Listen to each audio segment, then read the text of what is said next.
through any chip or by any other ways to drive or operate it? டெஃபினட்டாக பண்ண முடியும். Actually car வந்து பார்த்தீங்கன்னா நம்ம படிச்சிருக்க நெட்ஒர்க்கில் இருக்க ஒரு ப்ரோட்டோக்காலில் தான் ரன் ஆகுது. கேனுன்னு சொல்லிட்டு ஒரு ப்ரோட்டோக்கால் இருக்குது. கண்ட்ரோல் ஏரியா நெட்ஒர்க் சொல்லிட்டு ஒரு ப்ரோட்டோக்கால் ஒன்று இருக்கும்.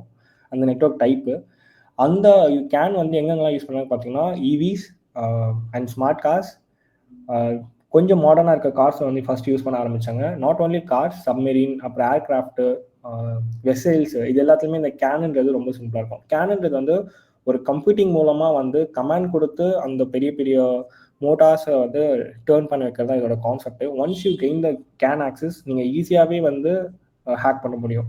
ஈவன் வெஹிக்கல் பென் டெஸ்டிங்குமே இதில் ஒரு கான்செப்ட் வந்து ஒரு கோர்ஸே இருக்குது. சொல்ல போனால் நீங்கள் கோர்ஸ் மட்டும் இல்லாமல் அது ஒரு கரியராகவே நீங்கள் பார்த்தீங்கன்னா செம்ம ஹை டிமாண்ட் இருக்குது. இப்போ இவி கார்ஸ்க்கு வெஹிக்கல் பென் டெஸ்டிங்க்கு நிறைய இருக்குது. வெசல்ஸ், ஏர்கிராஃப்ட், இது எல்லாத்தையுமே வந்து இந்த வெஹிக்கல் பென் டெஸ்டிங் வந்து பண்ணுவாங்க.